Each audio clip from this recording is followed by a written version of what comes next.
북한의 풍계리 핵실험장 폐쇄 오늘부터 진행이 됩니다. 물론 오늘은 날씨가 조금 좋지 않아가지고요. 당장 할 것 같진 않고 하루 이틀 정도 미뤄질 수도 있다 이런 관측이 나오고는 있는데요. 여하튼 아직까지는 우리 취재진 단 한 명도 풍계리에 들어가지 못했습니다. 허가를 받지 못했습니다. 게다가 일부 원자력 분야의 전문가들은요. 북한의 이 핵실험장 폐쇄 계획 자체에 대해서 의구심을 표하기도 하는데요. 자, 이 상황을 어떻게 봐야 할지 북한대학원 대학교 양무진 교수 연결을 해보죠. 양무진 교수님 안녕하세요. 네, 안녕하십니까. 저는 그래도 마지막에는 들어와라 그럴 줄 알았거든요. 근데 결국은 우리 기자들 아무도 풍계리에 가지 못한 상황 어떻게 보고 계세요?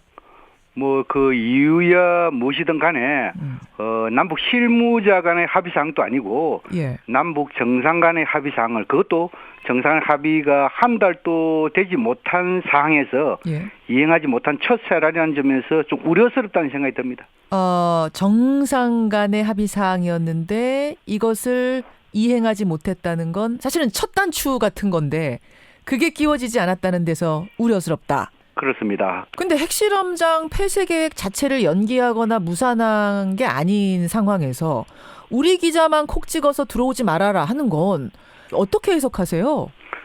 이 북한 체제라는 것은 체제와 존엄을 중시하는 아주 특이한 국가 아니겠습니까? 그렇죠. 그런 차원에서 지금 북한도 그렇게 밝히고 있습니다만도 한미 군사 훈련 또 그리고 이 태영호 건의 발언 이런 부분에 대해서 좀 화가 단단히 난 것은 사실인 것 같습니다.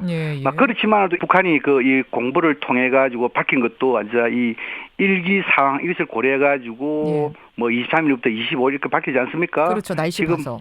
지금은 이제 북한도 날씨가 그렇게 좋은 편이 아니기 때문에 아마 그런 것을 감안해 가지고 좀 오늘부터 진행한 것보다 내일부터 진행할 가능성도 배제할 수 없다. 그렇다면 다소 시간이 있기 때문에 특히 또 통일부도 밝혔잖아요. 비록 이렇게 약속을 지키지 않은 부분에 대해서 유감을 표명했지만도 아직까지 시간이 여유 있고 마지막까지 최선을 다해보겠다.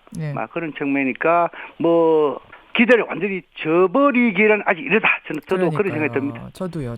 약간의 가능성은 남아있지 않는가 보는데 가능성 있는 거죠, 교수님? 그렇죠.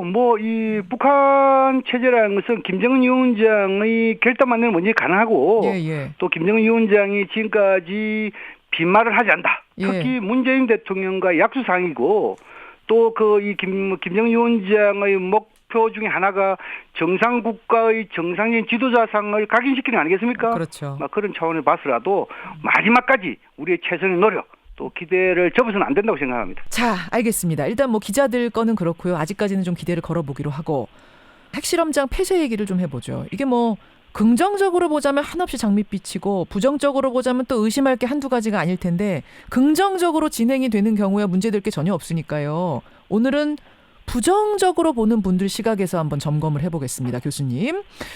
전문가들이 회의론으로 꼽는 첫 번째. 북한이 이미 6차례 핵실험을 마쳤기 때문에 더 이상 핵실험이 필요하지가 않다. 6번 실제 폭발 시험했으면 그 다음에는 컴퓨터 시뮬레이션만 돌려도 되기 때문에 원래 폐쇄해도 되는 걸 그냥 폐쇄하는 것뿐이다. 이렇게 보는 분들도 계시더라고요. 어떻게 생각하세요? 이 구소련은 카자흐스탄에서 수백 번의 핵실험을 했습니다. 또 세계 최강의 핵 보유국에 속하는 미국은 아직도 핵실험을 간호하고 있는 것으로 알려져 있고 심지어 유엔의 포괄적 핵실험 금지 조약인 CTBTO가 있습니다. 여기에 가입은 했지만도 비준을 하지 않는 상태입니다. 그래요. 물론 이 구소련이나 미국이 컴퓨터 시뮬레이션을 몰라서 삼중의 벽을 만들고 수백 번 핵실험을 했거나 지금도 하고 있다. 이렇게 우리가 볼 때 우리가 간단히 말해서 핵실험이라는 것은 기술적인 실험도 있지만 정치적 실험의 의미도 있기 때문에 풍계리 핵실험 폐기는 가볍게 봐서는 안 된다. 저는 그렇게 생각합니다. 정치적으로도 핵실험을 하는 것인데 6번 했다고 해서 그래 문 닫자 우리 끝났어 이렇게 할 수 있는 건 아니란 말씀. 그래요. 그럼 회의론 두 번째는 뭐냐면 방사능이 새어나오지 않도록 제대로 폐쇄하려면 폭파 정도가 아니라 콘크리트를 들이부어야 된다. 근데 지금 보면은 그냥 폭파 정도를 한다고 하지 않느냐? 이거는 좀 의도를 의심해봐야 된다. 이렇게 얘기하는 분들도 계시더라고요. 그 전문가들 의견이 좀 분분합니다만 그 지하경도에 콘크리트를 퍼부으면 차후에 그 콘크리트만 걷어내면 다시 핵실험장으로 사용할 수 있다는 주장도 있습니다. 아, 오히려? 예. 그래서 그 지하경도의 폭파 해체가 완전한 폐기에 더 가깝다는 저는 목소리가 더 많다 이렇게 알고 있고요. 그래서 방사물질이 새로운 우려에 대해서는 북한이 먼저 그 지하경도에 그 달팽이 관 모양을 해가지고 2중 3중의 벽을 만들어 놨고요. 아마 이번 폭파 시에도 지하경도 입구에서 지하 그 한 100m까지는 콘크리트를 막는 작업도 하고 있기 때문에 북한은 나름대로 이러한 방사성 물질의 유출에 대해서 대비하고 있다. 저는 그렇게 알고 있습니다. 그러면 전문가 부르지 않고 취재진들만 이번에 초청한 거는 어떻게 보세요? 이것도 전문가들이 오면은 혹시 뭐 이것저것 다 들여다보고 제대로 폭파하지 않는 것이 들킬까봐, 들통이 날까봐 부르지 않는 거다. 뭐 이렇게 보는 분들도 계시던데. 물론 그 전문가들이 경도에 들어가서 그 시료 채취를 통해 가지고 지금까지 핵실험이 그 플루토늄 탄인지 우라늄 탄인지 확인하고 또 핵분열 원자탄인지 핵융합에 의한 수소탄이 실험했는지 실제로 확인하는 것도 중요합니다. 그러나 그 풍계리 핵실험장 내의 그 연구동이 있거든요. 또 관측동에서 자료에서도 충분히 확인이 가능한 그런 부분이기 때문에 북한의 그 이 뭐 증거 인멸 운운하는 것은 좀 지나친 해석이 아닌가 저는 그렇게 생각합니다. 이번에는 취재진들만 들어가지만 결국은 전문가들이 들어가서 다시 점검하는 과정이 이제 있겠죠. 그렇습니다. 어떻든 간에 이번에는 좀 뭔가 북한이 공식적으로 쓸모 있는 것을 나름대로 쓸 수 없도록 이렇게 폭파 해체하는 거 여기에 대해서 조금 무게중심이 있고 차후에 이런 그 이 사찰 검증 이것은 차후에도 언제든지 가능하기 때문에 그래서 이번에는 전문가들은 초청하지 않고 기자들 중심으로 해체 폭파하고 있다. 이렇게 이해하면 될 것 같습니다. 그렇죠. 사실 이거 요구해서 하는 게 아니잖아요. 지금 북한이 자발적으로 선제적으로 북미 회담하기 전에 진정성을 보여주기 위해서 자발적으로 하는 거라는 점으로 이 부분을 좀 봐야 될 것 같아요. 이 현재 핵은 그 현재 가동되고 있는 영변 핵단지를 이야기하는 것이고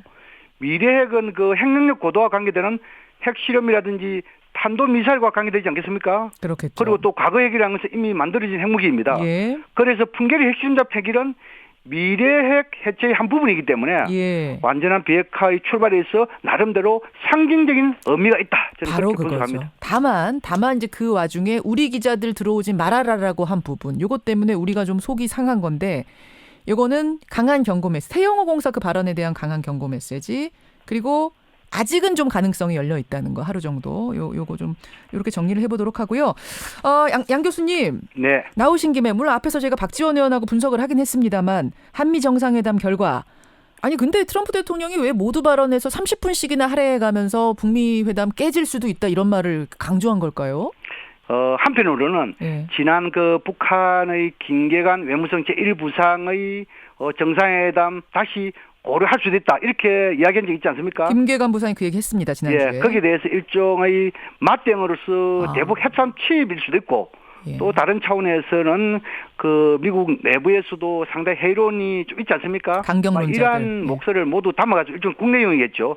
이런 목소리를 모두 담고 있다. 저는 그렇지만 또 트럼프 대통령 입장에서는 싱가포르에서의 평화선언, 다시 말해서 비핵화와 평화의 이 북한의 체제 보장, 막기안을 통해 가지고 나름대로 역사에 남는 대통령 맹시 기록 여기에 상당 부분 관심이 있을 것이다. 그렇게 생각합니다. 지금 뭐 재선에 있어서 이게 굉장히 중요한 문제이기 때문에 국내적으로 봤을 때도 이 판을 깰 수는 없을 거다. 저도 그쪽에 한 표 던지고 싶네요.